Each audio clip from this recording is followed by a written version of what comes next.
Welcome to our webinar today. It's my pleasure to present the chair, Olivia Barata Cavalcante. Thank you.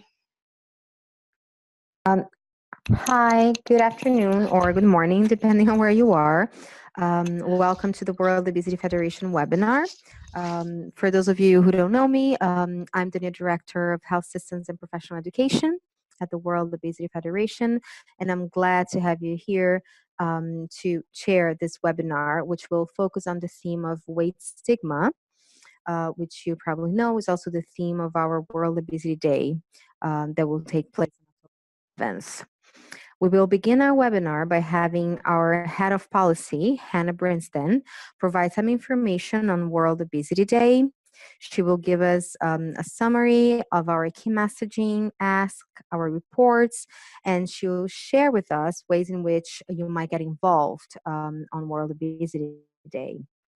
We will then be hearing about weight stigma and the media from Dr. Stuart Flint, who will be followed by talks from two of our members and advocates, Joan Nagloski from the Obesity Action Coalition and Ian Patton from Obesity Canada.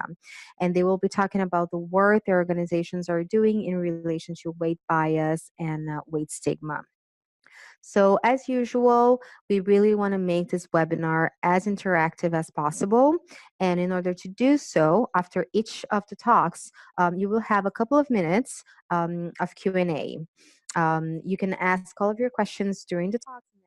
Read them right after. At the end of the webinar, we're also going to have 5 minutes for final questions. So just some quick housekeeping for you. I would really like to ask everyone to be muted at all times unless you're presenting. This is really important to make sure that the sound is clear for all. Feel free to ask lots of questions. As I said, we want to make this as interactive as possible. And so for you to ask your questions, you can just click on the Q&A symbol that you see at the bottom of your screen or at the top. And you can type the questions into the box. I will receive them and we'll really do our best to answer to all of them. If by any chance we don't have time to answer to your questions, we will follow up with the speakers. We also have a handout of today's presentation that can be requested as a PDF if you want to. And finally, we are in this webinar, so you can also request a link and we'll send it to you so you can watch it later as well. So without further ado, I would like to pass the floor to the speakers. First off is Hannah Brinston, our Head of Policy at the World Obesity Federation. She will give us some overview on World Obesity Day and let you know how you can get involved. So Hannah, the floor is yours. Thank you very much, Olivia. Can everybody hear me? Yes, I'll assume that's a yes. Okay, so today I'm going to be talking about World Obesity Day, and I'm going to give a very rapid overview of our key messages, our calls to action, and then, as Olivia said, how you can get involved. I'm going to leave the detail of weight stigma and some of the background information to this year's theme to our very expert speakers, and they will do a much better job than I will.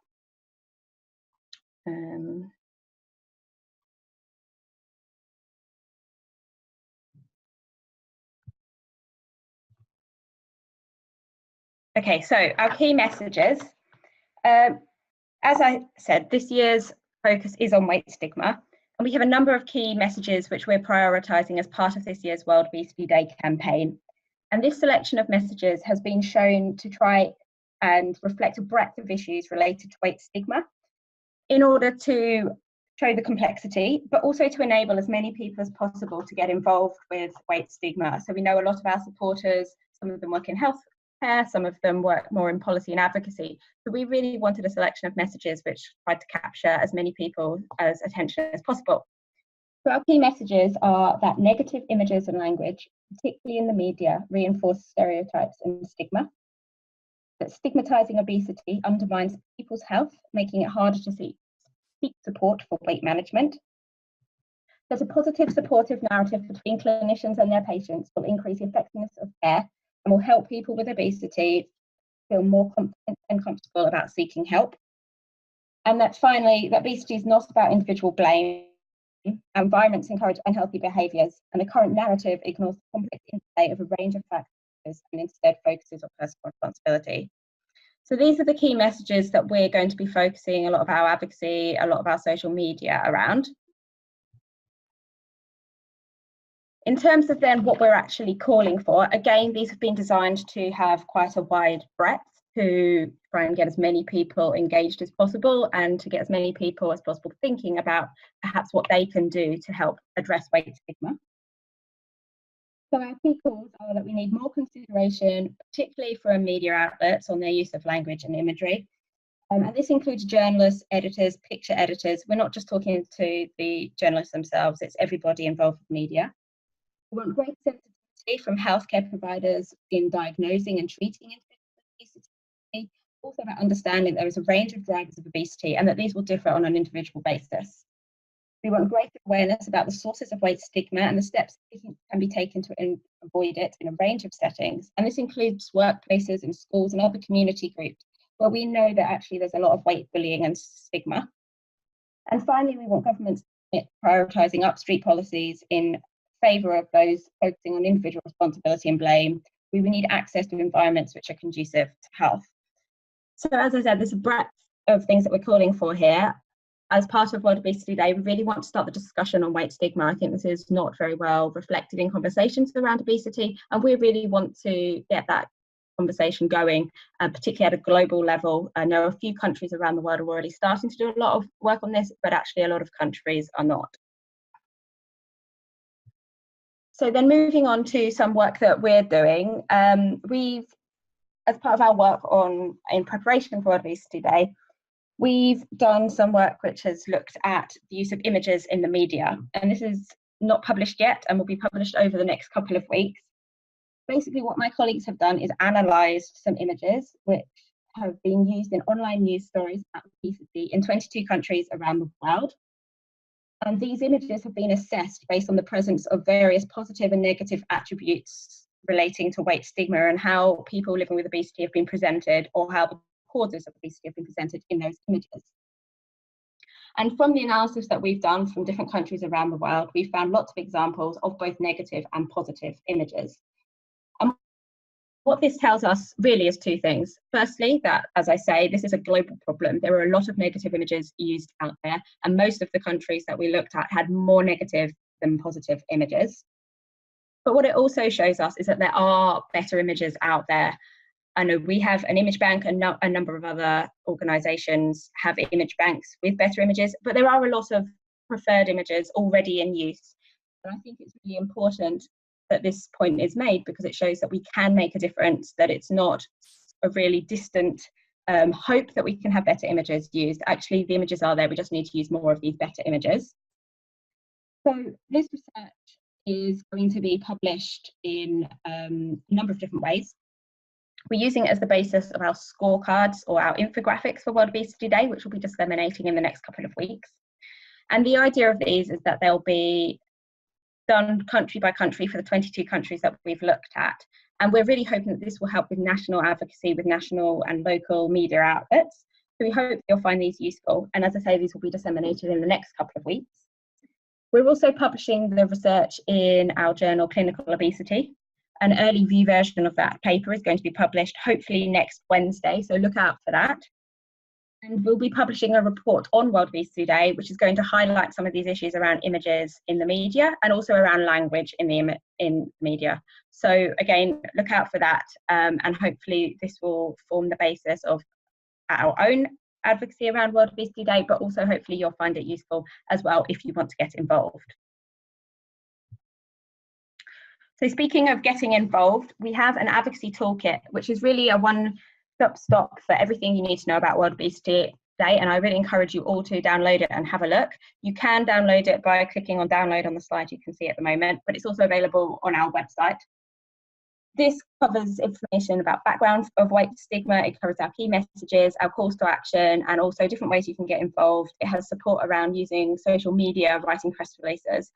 So I hope that you all will find this useful and that it answers actually most of the questions you may have about getting involved for World Obesity Day. In terms of our website, we have a lot of new resources coming up over the next couple of weeks in the build up to World Obesity Day. So I encourage you all to keep looking back at the website to see if we've got new materials such as letters, draft press releases that will be useful for your own national level advocacy. And we have a campaigns email as well, which will give you sort of a first look at these new resources as they're being published. So these are going out every week. Hopefully most of you, if not all of you, are already receiving this, but if you're not, you can sign up on our website. And as I say, this will provide new information every week and will hopefully guide you through your own work for World Obesity Day. So then just quickly, a couple of other ways that we're hoping that you might be able to support this year's campaign. And do get in touch with us afterwards if you have any further questions, or again, as I say, go to the website and look at the advocacy toolkit. One thing we're trying to do this year is collect case studies on experiences of weight stigma, and I think having that personal level story is really important for this topic. I think it helps create empathy in what we're doing and helps to get more buy-in from different people, perhaps who might not naturally think that weight stigma is something that concerns them. So we're looking for case studies. Please email the World Obesity Day email address with your case studies. Let us know that you're interested in doing this. We have an extended deadline of Friday, ideally. So if you can at least get in touch to let us know you're interested in getting involved, please do so by the end of the week. In line with that other work on media, we're also looking to call out the media on their use of stigmatizing images and language and identify simple ways that they could change their images, as I mentioned before, using things like our image bank. So if you can get involved with this campaign, if you see stigmatizing images, please get on social media, write letters to the media, flag this as a problem. And the more of us who do this, the more people might listen to our concerns around the images and language that are used in media and the way that this is perpetuating a problem relating to obesity. And finally, we'll be using our Twitter account, #EndWeightStigma, and the hashtag #EndWeightStigma for most of our World Obesity Day campaigning. So please do follow us on Twitter, use the hashtag, get involved as much as possible. And as I say, more is going to come available on our website, including template letters, template press releases. We also have a mind map on our website, which presents the kind of complexity of weight stigma and has a supporting information document. So all of this is available on our website, so please do get involved. That's the end of my presentation today. Are there any questions? Hi, Hannah. Thank you so much for your presentation. It was great to not only learn more about World Obesity Day, but also different ways where people can get involved. I have one question that to our chat. It asks, of all the aspects and problems that are associated with obesity, why did you decide to focus on stigma this year? So I think weight stigma, it contributes to obesity in more ways than just making people maybe feel a little bit sad because they've been bullied about their weight. I think it's very complex. It affects a number of different ways. And I think a lot of the work that we're doing here at World Obesity about getting obesity recognised as a disease, about shifting the narrative away from personal responsibility and to the idea this is a societal problem that we need to address in terms of government policies, healthcare policies.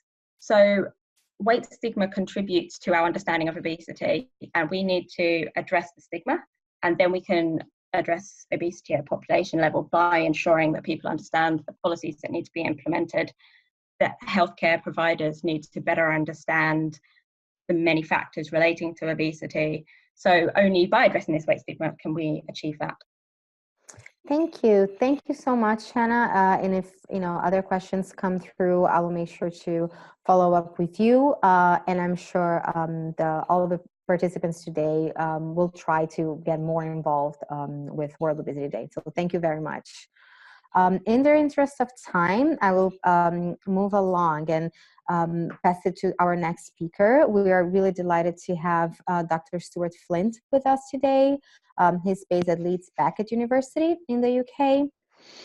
And he's a psychologist with a specific interest in the psychosocial effects of obesity, has done research in obesity stigmatization and discrimination. So today, he will be talking to us about his work on weight stigma and the media. Floor is yours. Okay, thank you very much. Hi, everybody. So I'll move straight into it based on time.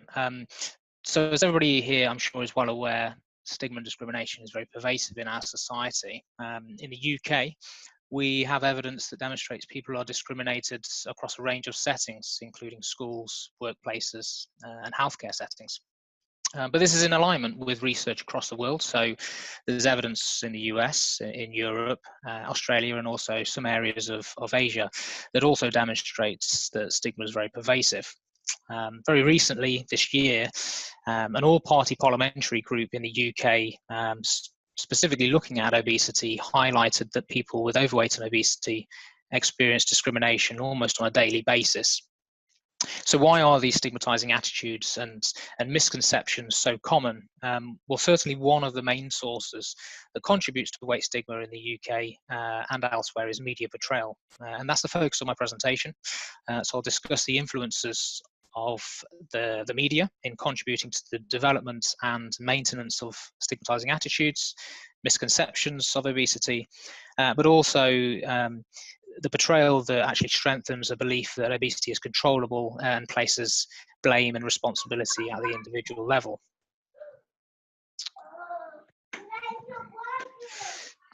So the media are particularly insidious. It should be noted that they're also rarely challenged. And this is because of the consistent messages that we receive daily, that people with obesity are sinful. And we see a lot of stereotypes also associated with overweight and obesity.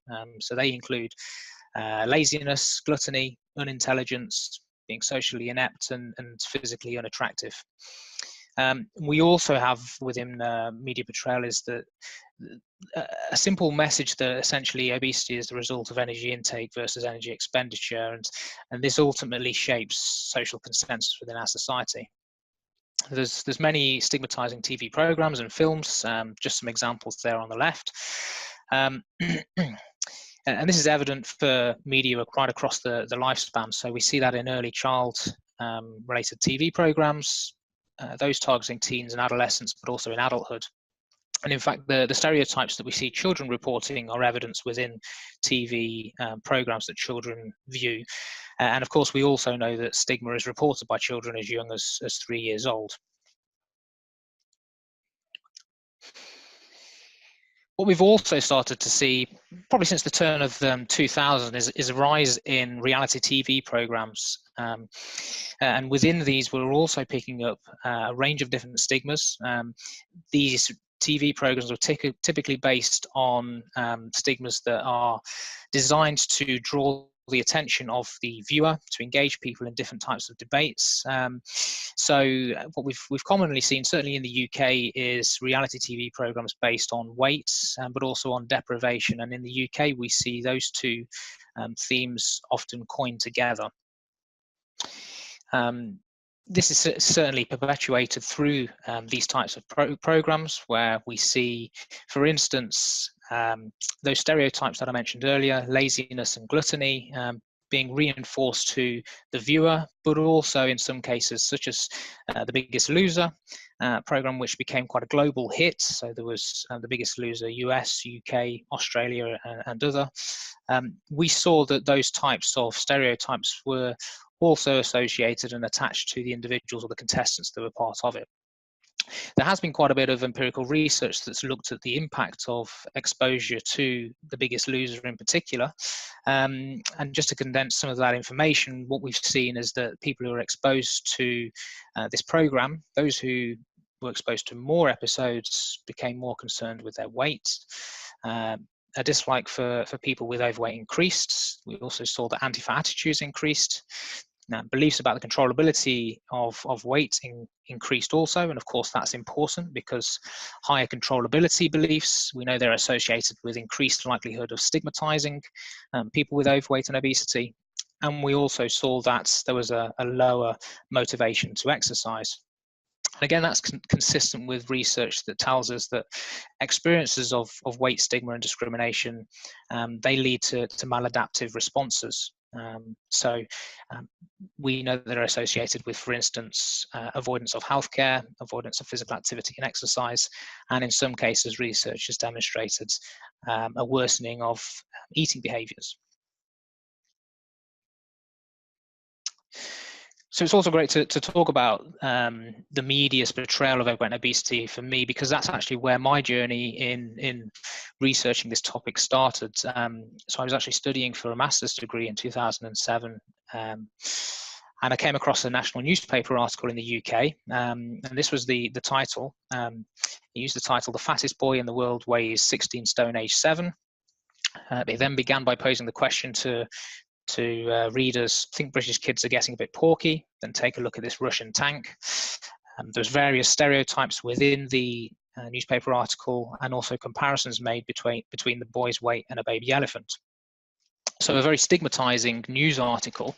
It's a national newspaper, so it's going out to millions of people who could have been exposed to this type of portrayal, but of course there's many others.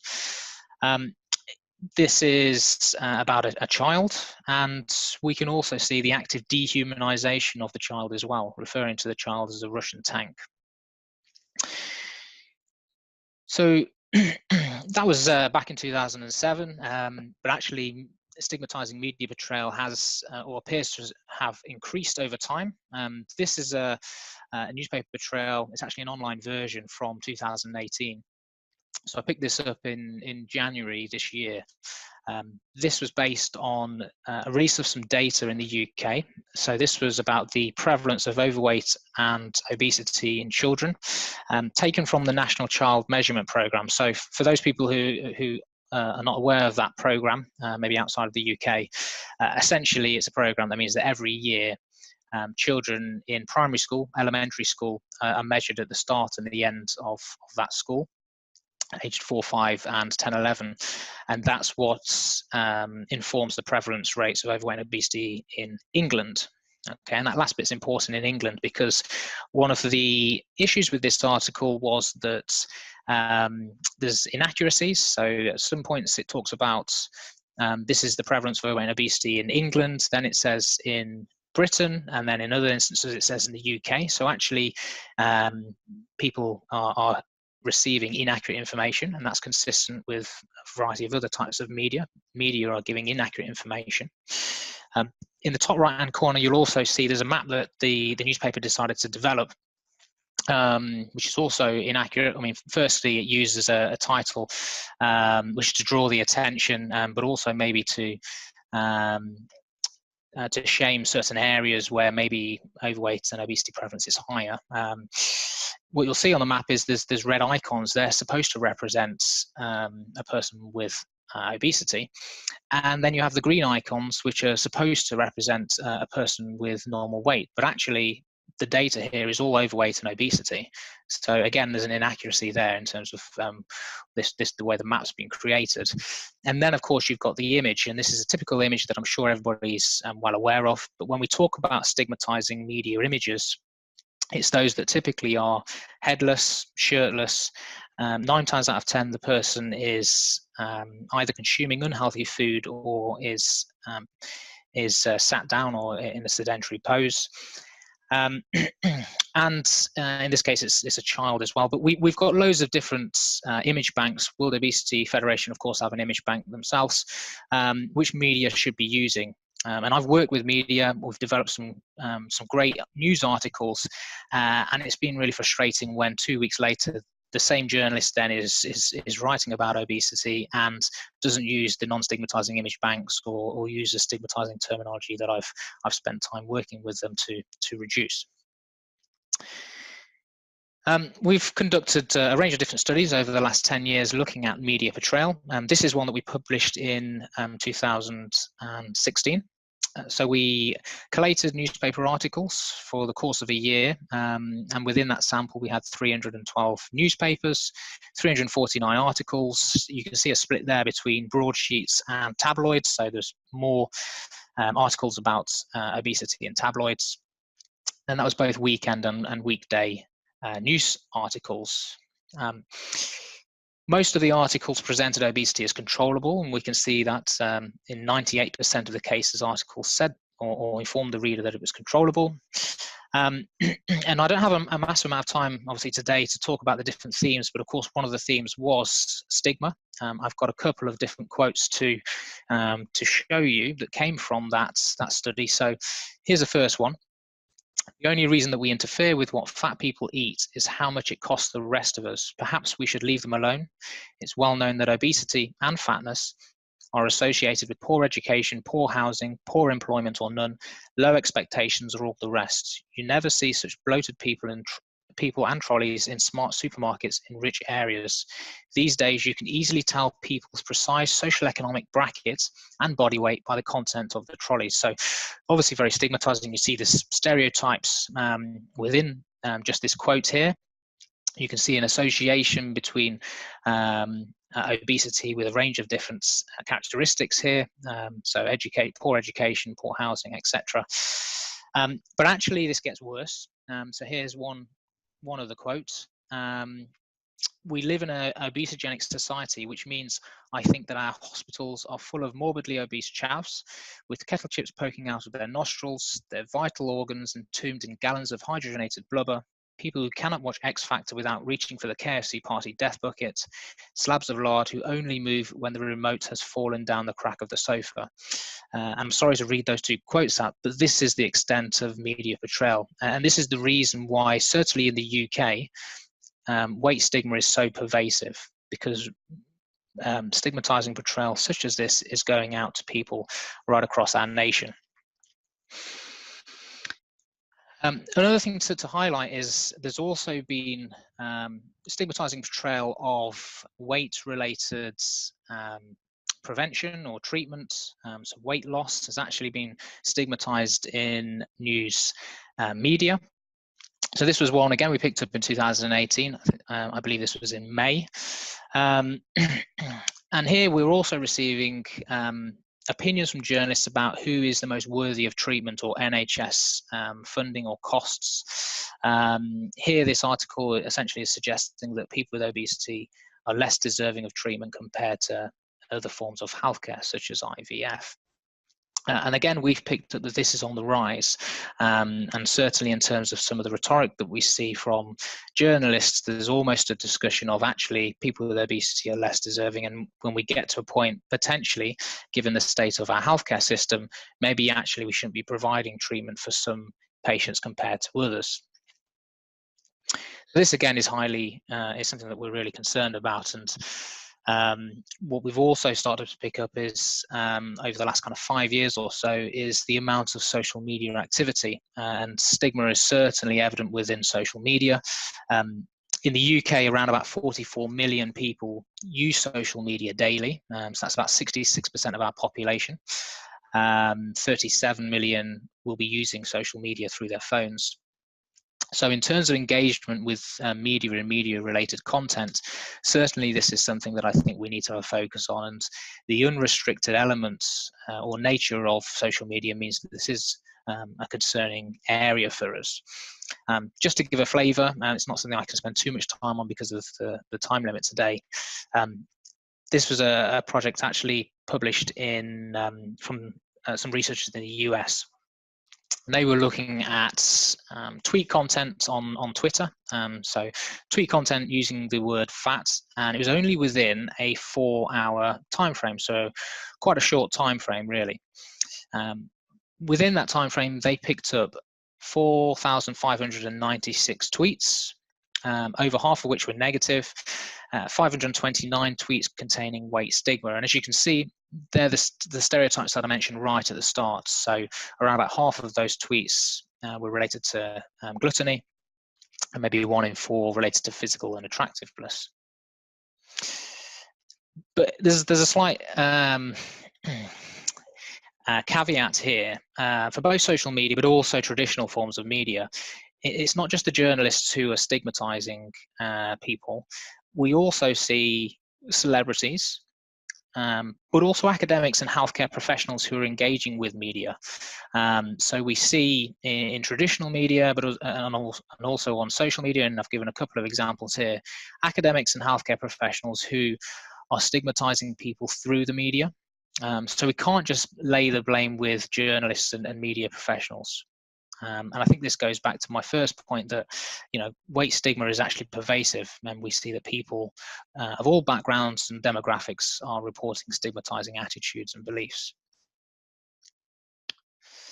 What's the implications? Well, media messages may well be internalized, they may well be endorsed as personal beliefs.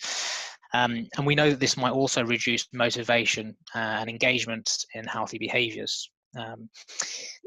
Although we've seen over the last few years, certainly for instance with mental health in the UK, we've seen in the media starting to condemn stigmatizing attitudes or behaviors towards other health-related conditions. We haven't seen that with obesity. And actually, in many instances, we see the media endorsing or even promoting stigmatizing behaviors towards people with obesity.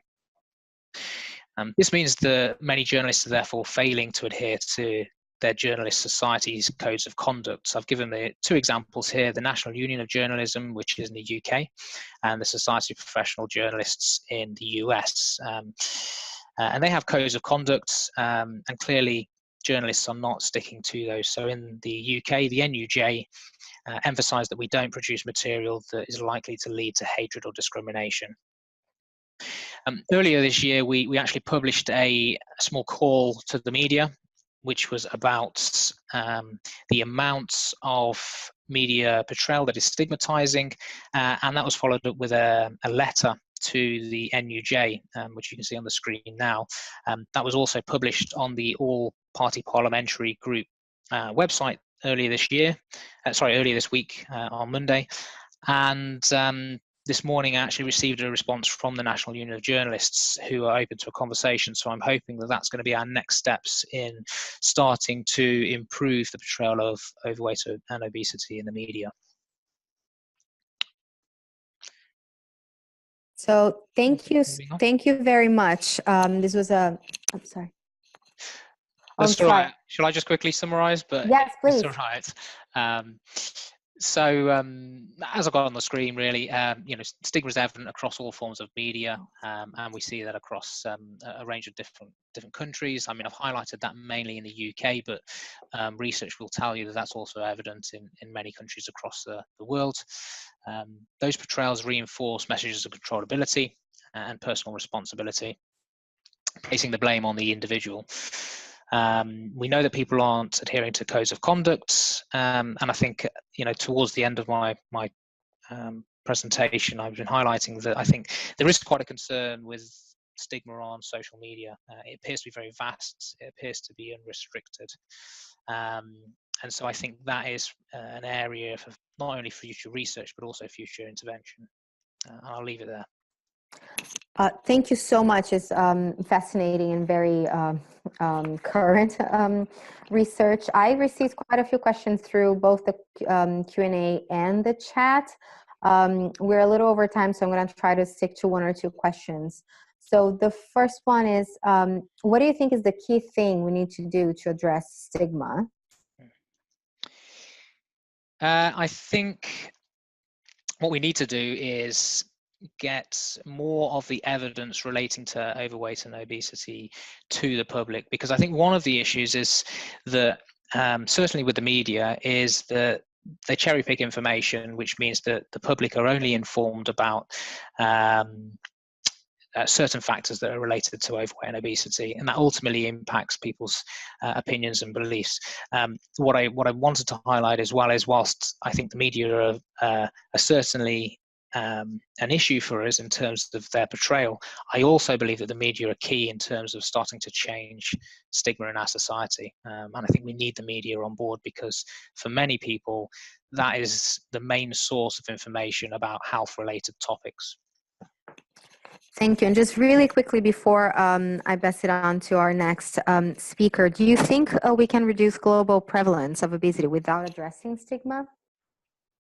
I think it's very hard to do that, because research is telling us that stigma is contributing to a lower engagement in healthy related behaviours. So we know that people are less likely to attend healthcare, engage in physical activity. We know that it also acts as a barrier in terms of eating related behaviours. So no, I think that we need to be addressing stigma at the same time as other efforts that might be more related to prevalence and treatments. Thank you again, Stuart. Again, very interesting research, and definitely something that we need to think more about. And right now, again, in the interest of time, I'm just going to move along and pass the floor to Joe Naglowski, President and CEO of the Obesity Action Coalition, who's calling today from the US. And Joe is going to talk to us about weight bias and how the Obesity Action Coalition is impacting change in this area. Joe, the floor is yours. Thanks, Olivia, and thanks for including me in this webinar. As mentioned, I'm calling from the US today, and I'd be remiss not to thank my friends at the University of Florida, which I'm visiting today, for letting me have a little space to give this talk before I go to participate in another one. OAC is the patient advocacy organization in the US, meaning we're made up of people who live with obesity. In fact, we have 60,000 members who support each other in efforts. And I will tell you that bias is the #1 issue among our members. So if I, for example, put out a call today for people to engage on a specific topic, bias would be the one that would have the greatest response. And I think, as Dr. Flint pointed out so well, it impacts our folks in such a dramatic way, and they're surrounded by it every day. That's probably not particularly surprising. So I'm checking to see if I can advance the slides here, and I'm having a little difficulty on my end. So I don't know if Fiona can take control back and do the advancing for me or not. But as she does that, or as we try to fix this thing, I will say, the next slide actually focuses on, what's the definition of bias? And I don't need to go over that because Dr. Flint did such a great job about that. But a couple things that come to mind immediately around this, a couple observations from my 13.5 years working on this issue, is that, most bias is not intentional, meaning many people engage in it unintentionally because the social norm says they should, and that's what they've been taught. And in fact, when people have to fly to Tampa to visit me to apologize for their biased activities, and that happens more often than you think, they often say, hey, I was trying to do this to help people. And the reality is they don't understand the data that shows that bias has such a bad effect on people. And in fact, it contributes to them gaining more weight, not losing weight. And so that's one observation. They usually, after that, they are very apologetic and actually want to move forward with changing their attitudes and programs to make sure they don't engage in bias. Another observation around bias itself is that, defining bias has been an interesting challenge for us as an organization, because what I consider bias, some of my members may not. And so one of the things that we've actually engaged in is actually calling issues to our members' attention and then letting them decide whether or not it's bias. An example of that may be, we have a tendency in the US to name our barbecue restaurants like Fat Jimmy's Barbecue or Big Bob's Barbecue. And actually, to me, that's bias, right? That name was put on them at some point, and continuing it engages in bias. But many of our members, they've accepted that terminology and they don't consider it bias. And so we have an expression here in the US that, when it comes to pornography, you know it when you see it. But the reality is with bias, I'm not sure we can say the same thing. So we've, next slide, please. We've had the privilege, I guess, or probably challenge of many issues when it comes to bias. And Dr. Flint did a good job showing some in the media. Here are some others as well. I mean, that's a real Facebook page. Fat kids are harder to kidnap, right? These are real things that happen every single day. And it is, as mentioned, everywhere. You cannot live with obesity like I do and many other people do and not be affected by it on a daily basis. Next slide, please. And so here's an example of some of the issues we tackled as an organization. So this is a real billboard. It appeared in Jacksonville, Florida, that was called Save the Whales, Lose the Blubber, Go Vegetarian. It was put on by the folks at PETA, the People for the Ethical Treatment of Animals. And the reality is that I actually think that a vegetarian lifestyle may benefit many people with obesity, but not a single person who has obesity is going to become a vegan or a vegetarian because they saw such a billboard. All this did is teach people, teach children likely to refer to women of larger body size as whales. curiously, when they finally took this down after a debate between myself and Ingrid Newkirk, who is my equivalent at PETA, so either a hero or a terrorist, depending on your views, she agreed to take this sign down. But then, and I don't have it on the slide, but the next day there was a new blacked out sign that said, the sign's gone, and so would have been your blubber if you'd gone vegetarian. So while I think some groups, as I mentioned earlier, engage in bias unintentionally, it was very clear to me that PETA did it very intentionally, knowing that they were going to create this controversy. And then it becomes an interesting decision. Are you going to take it on because you're going to give them more attention? And that's what we did. But ultimately, the billboard was removed. Next slide, please. Other ads we see constantly, and this is pointed out again by Dr. Flint in his great presentation. We focus on body parts.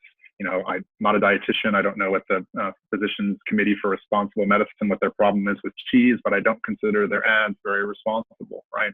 They are, again, dehumanizing people who live with obesity. Curiously, this group actually contacted us at a certain point and said, hey, we're pushing forward this great legislation in the US Congress that would require nutrition education in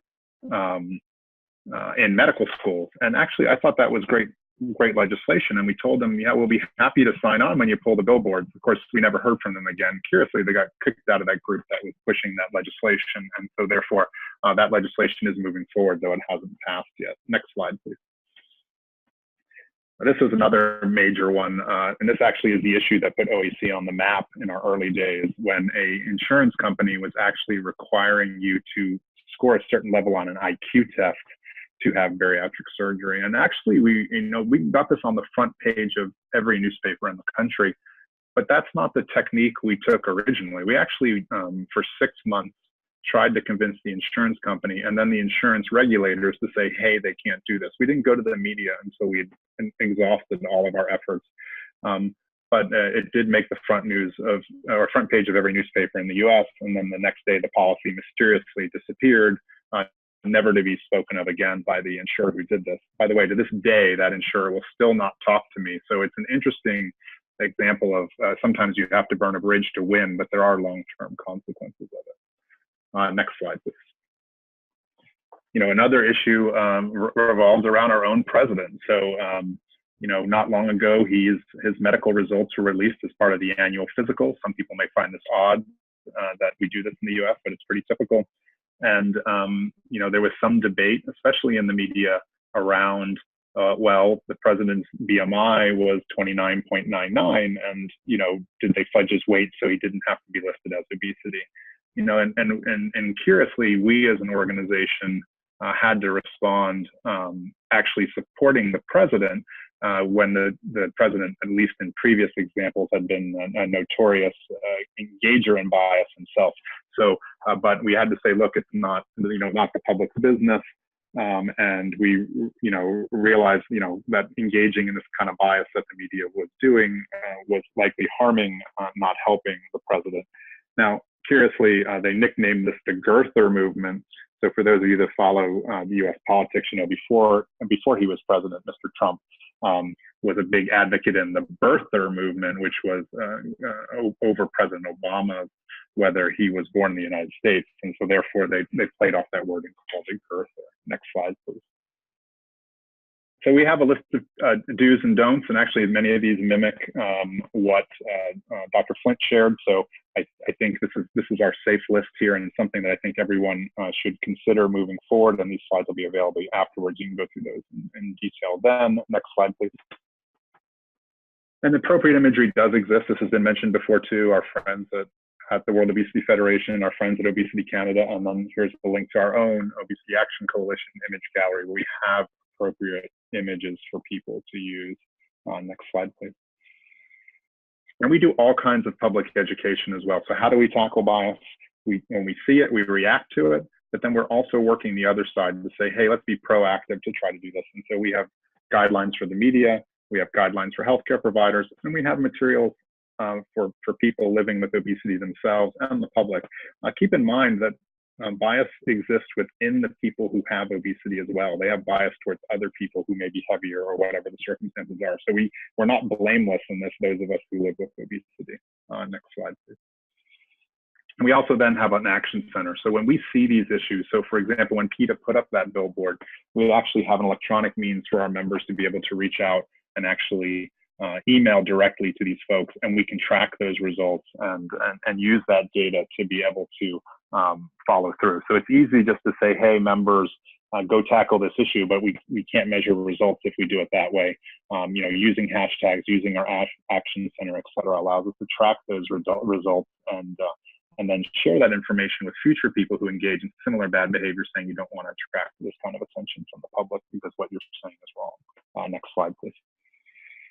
So I think much of the material that the World Obesity Federation and Hannah shared in the opening with their goals around weight stigma for world obesity, they really match OAC's. So I want to applaud the World Obesity Federation for doing this. And I will say this is a worldwide problem. So myself and Ted Kyle have done a research looking at bias in different countries and comparing bias in different countries. Curiously, if you live in the UK, actually our data shows that your bias levels are the highest, right? So we see the most examples of bias there, and then we see the lowest levels in Brazil. And by the way, the US is super close to that, so it's maybe not statistically significant, the difference between the US and the UK. But if we look at countries that have least amount of bias, it would be Brazil, and then the French-speaking Canadians seem to have a lower level bias. And I know Ian's up next, so maybe he could address that or not during this talk.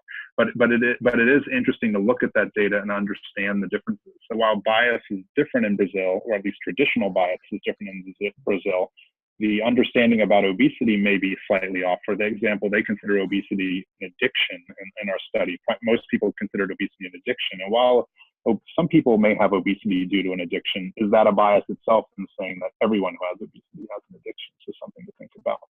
So with that, I'll turn it back over to Olivia. Thank you very much for your time. Thank you, Joe. It's really interesting, not only knowing more about what the OAC is doing to fight stigma and discrimination, but also I think you gave us a lot of food for thought, just thinking about how this problem can be different in different countries. Again, I had quite a few questions. In the interest of time, I'm going to limit my questions to 2.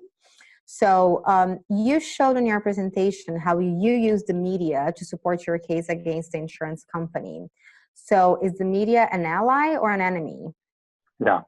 So I would say 80% of the time the media is the enemy, but we can convert them into an ally. And so I will say, and even just this week, and Dr. Flint mentioned this too, I get called for interviews all the time, and I always end every interview request saying, use appropriate language. For example, we really believe in people first language in the US. We do not use the word obese. People have obesity. We don't say people are cancerous, right? So why do we say they're obese? So we say people have obesity. But, no matter what I do, it almost always ends up that they slip, or their copy editor slips, or their image editor slips and goes back to old form. And so they are at times, and I would say most of the time, the enemy. How we can learn to work with them better is something that I think we too can learn from each other around the world and say, hey, here's what's worked and here's what hasn't. I was very intrigued by Dr. Flint's last couple slides there about his work with the media. So. Thank you. And just one last quick question, because before I hand it over to Ian, could you clarify the difference between stigma and bias? Yeah, so I think that, I think we use those terms interchangeably. I think there are technically definition differences. When, when we talk bias and stigma, we use those interchangeably. When we start getting to like discrimination, obviously that's bias and stigma are basically coming through and something that's potentially more harmful to folks. I think we could probably ask some of our scientific friends, and maybe Dr. Flint might be best to answer that question in the ending Q&A. Thank you. So thank you so much again for sharing your work with us. And I'm going to now pass the floor to our final speaker, Ian Patton from Obesity Canada.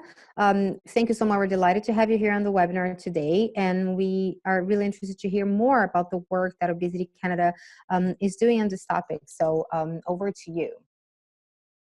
Hi, thanks for having me today. And I appreciate the opportunity to come and talk a little bit about Obesity Canada and what we're doing in Canada. And thanks to Joe, that was a great presentation prior.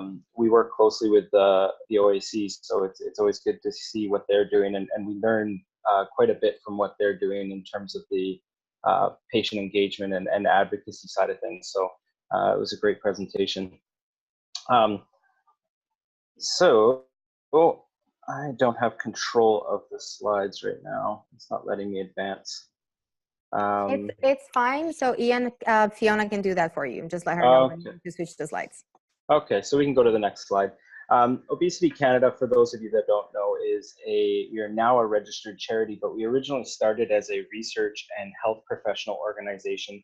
And we have 15,000 members, or over 15,000 members across the country, spread out. And so these include dietitians, physicians, surgeons, psychologists, pretty much anyone with an interest in the treatment, management, and prevention of obesity.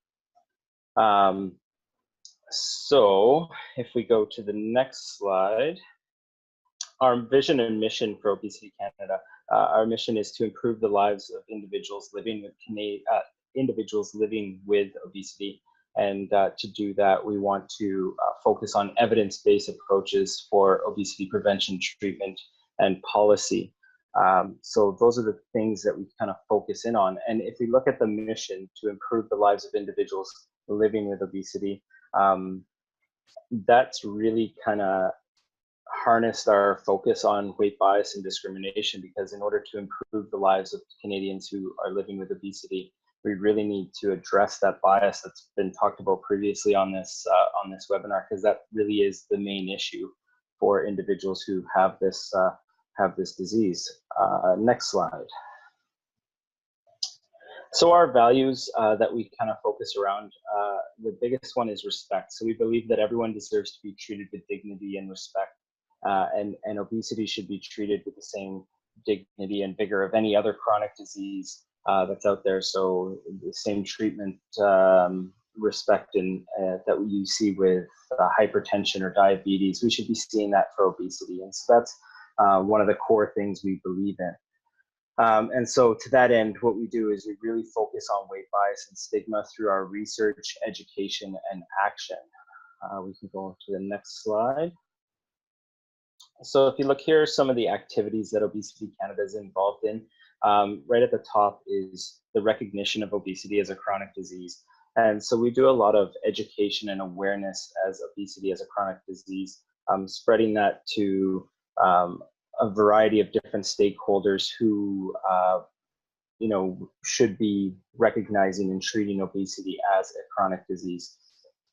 So that's policymakers, healthcare professionals, and the public at large. We have a very big push to educate the public through social media and content, blog posts, and things like that as to the causes and the very complex nature of obesity. And so to kind of maybe change the narrative away from that, blame the individual, and start focusing in on all the complexities of obesity is really important. We also focus in on training healthcare professionals. And this is a big part of what we do, because we started as a health professional and research organization. We have quite a vast network of these individuals. And so we do a lot of work in terms of training those health professionals. So we hold seminars and workshops and educational events for a variety of different health professionals, whether it's dietitians or physicians, conference workshops, things like that, where these health professionals can gain professional development credits, or they can gain accreditation for their participation in learning about obesity as a chronic disease and how to manage it. So that's been a really powerful tool and an important part of what Obesity Canada has been doing in terms of trying to address weight bias and stigma. We can go to the next slide. So if you can click it so that all my points pop up here underneath there. Yeah, there we go. So addressing weight bias in Canada, what we've done in Obesity Canada is always had weight bias as a strategic priority. It's always been there in our planning sessions and what we've used as kind of our driving mission. But it was really in 2015 when we had our refocus, where we made a fairly monumental shift towards making a significant change in weight bias and discrimination. And that really came with the inclusion and involvement of individuals living with obesity. So as an organization, I mentioned we were originally a research organization, but now we've made this shift to include the lived experience into virtually everything that we do, all our activities, all our communications. And so we have a group of advisors, and we engage the public to involve them in everything that we do. So that kind of strategic priority has led us to the various educational opportunities and things that we do for healthcare professionals. We also have developed certain tools. So the 5 A's of obesity management is a tool that healthcare professionals can use to address the discussion of obesity and how to approach that discussion with their patients if they don't have the knowledge or the training to deal with that. And then specific training for dietitians, and we're developing new clinical practice guidelines right now. And the clinical practice guidelines that we're developing now for Canada have a very strong patient engagement or patient involvement. And it's my hope that we actually have a patient version of the clinical practice guidelines, which will help us address some of that weight bias by being able to advocate for ourselves as patients. We can take that document, that patient version of the guidelines, to our physicians and kind of encourage them to utilize the scientific guidelines a little bit more effectively. Also very heavily involved in research. I'm going to kind of zip through some of this, but of note is our Everybody Matters collaborative. This is a collective of some of the country's top researchers in weight bias and discrimination, and they do a lot of great research. They collaborate on projects that help us understand weight bias in Canada with a lot more depth and understanding. But it also gives us targets to focus on when it comes to advocating, and gives us an idea of where we need to focus our efforts. So the Everybody Matters Collaborative is a really big part of what Obesity Canada does towards addressing weight bias in Canada. And then into our action. So like Joe mentioned, we also have an image gallery. So we try to encourage media and researchers and anyone who is going to be using imagery to use respectful imagery. We focus on encouraging people first language, which again, Joe mentioned. So these are important things that we try to focus on to try and reduce that bias and stigma. And then we get into some of our advocacy efforts, which I will talk about in the upcoming slides. So we can skip to the next one. This one, I'm just gonna quickly zip over this. This is our 2015 kind of refocus. So what we did here was we realized that as an organization, we really needed to put people first and include the perspectives and insights of individuals who are living with obesity. If we really wanted to make their lives better and improve the lives of individuals with obesity, we needed to include them in every aspect of what we were doing. So this has been a real big shift for us as an organization, and it's really put the focus on weight bias. As Joe mentioned, for individuals who live with obesity, bias tends to be one of the biggest things for them to address. And it's not always that external bias. What we haven't really talked about yet is there's also a great deal of internal bias. So people who have a bias against themselves, which can be a limiting factor for them to seek out and get the help that they need or ask for assistance because they feel shamed of themselves for not having, having gotten to where they are. And so that's something that needs to be addressed as well. We can go to the next slide. So with that shift, we have developed a public engagement strategy, which includes a committee of individuals, of trained advocates. So this group of individuals, we have them trained in being able to go and speak about their personal journeys, their personal experiences, and advocate for issues that have to do with weight bias and access to care and things like that. So these advocates we send out to talk to policymakers, to talk at conferences, to help with those educational efforts for our healthcare practitioners and those sorts of things. The committee is also public advisors, so they advise Obesity Canada on all our activities by being the voice of individuals living with obesity. So they kind of give us that perspective as we go through some of our activities and initiatives. And then there are also local champions. So we hope that these individuals who are our public engagement committee or our advocates are going to go and spread the messages that Obesity Canada wants to share locally with their groups, so we can kind of develop an army of people who are speaking the same language and kind of eliminating that bias. So if anyone wants to go to the website there, the link is there to the public side of the Obesity Canada website. And the best way to do it is to sign up for we have a sign up there for the newsletter that we put out every month. So we have a public newsletter that'll kind of update people on what we're doing and some of our initiatives. We can go to the next slide. This is just one of our campaigns that we do that's really helped with weight bias and discrimination. So we have this Way to Living campaign. So these are a series of personal interviews, so stories from people living with obesity about their experiences, what they've experienced and how they go about living their lives. So there's some videos, there's some that are long form, written kind of blog post type of versions of it. But it's been a really powerful tool because I think what's important, especially when we're dealing with that internalized bias, is having people understand that they're not alone and that they aren't the only ones that are experiencing that. So if we can get a couple brave souls to come out and share their stories and their experiences, people who might see this at home will look at it and go, you know what, me too, and they'll start talking out about it or at least researching it or looking into it a little bit more. And so that can kind of help minimize some of that internalized bias as well. Next slide. And just to finish off here, we've got some website resources that I wanted to highlight, particularly when it comes to bias. The Bust the Bias videos are little short shareable videos that kind of take on individual misconceptions about obesity. And so we share these on our social media and on our website quite frequently. So those have been really helpful. Our report card on access to care has been one of our biggest advocacy tools.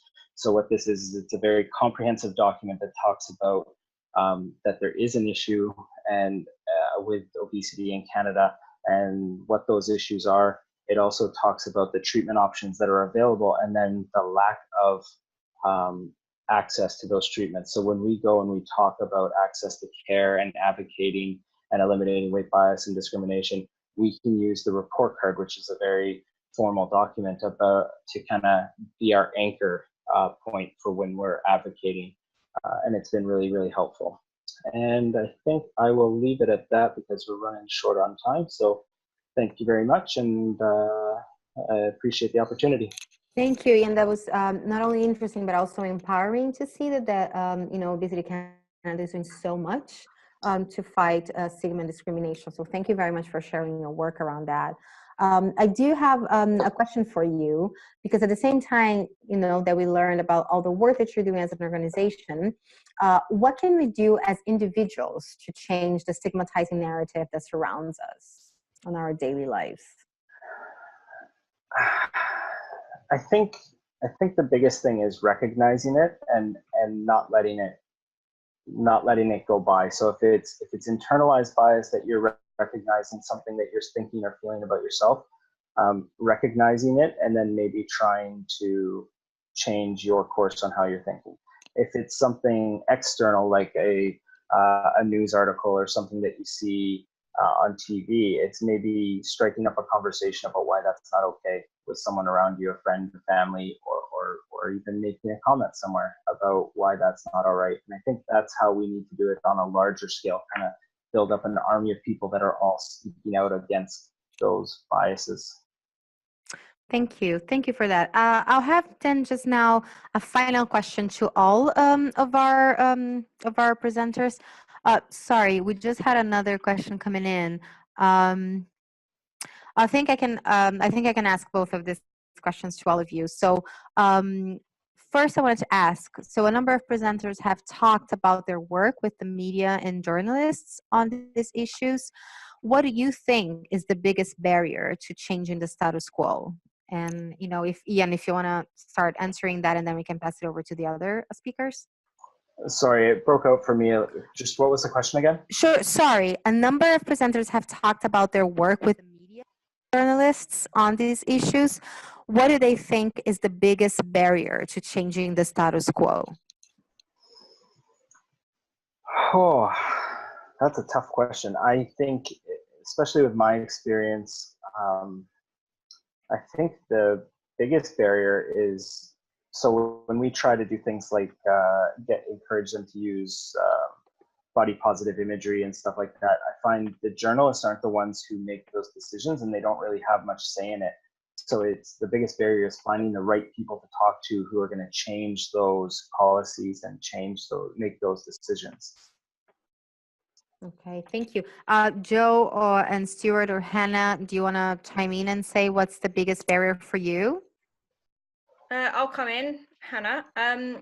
I think for me, it would be the desire to get headlines which catch attention and media wanting to put that ahead of the feelings and any concerns that we may have around that these headlines might be stigmatizing. So I think that is a challenge that we need to overcome. Thank you. Joe or Stuart, what are the This biggest? is Joe. Hi. Yeah, so I'll say, I mean, I think the biggest challenge I think we face is the oversimplification of obesity. You know, the reality is there are a lot of messages out there about obesity. They're often simple, they're concise, and frankly, probably 99% of the time they're wrong, right? And the media portrays those messages. You know, for example, eat 500 kilocalories less per day and you'll lose a pound a week. You know, and under those rules that I would weigh 0 in 4 years, right? That's not accurate, right? We can't keep portraying this kind of information, just like we can't keep portraying the biased information. So I think this idea of complexity, and I hope I didn't steal Dr. Flynn's thunder there, but I mean, it was the, you know, we need to get this evidence out into the media that is actually the true evidence and the recognition that this is much more complex. Thank you. Any final words, Stuart, on that? Hello? Sorry, I think we might be having some technical problems. So, Hi. can you hear me? Hi there.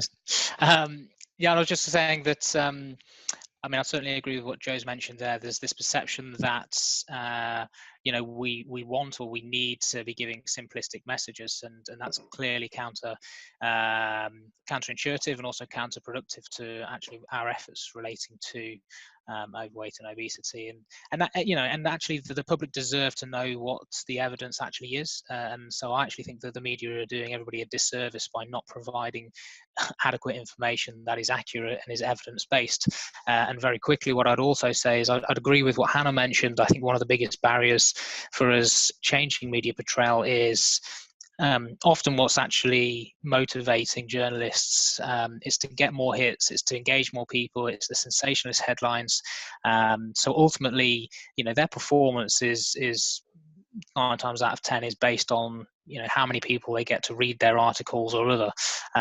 So, you know, as long as there is I guess a lack of restriction to allow people to continue to put sensationalist headlines and other that might be stigmatizing, that might be damaging, but increases their ratings, then people will continue to do that.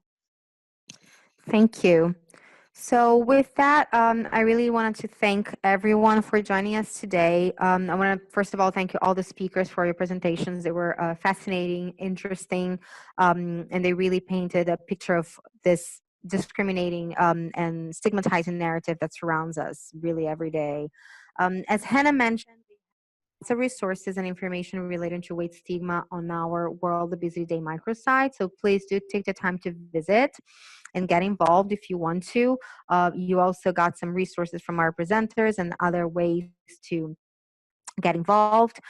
If you you can have more information on our website and through our newsletter. If you did not receive a copy last week, please do email Fiona and she can forward you one. And again, thank you for your time. Thank you for joining us, and thank you to all of our speakers.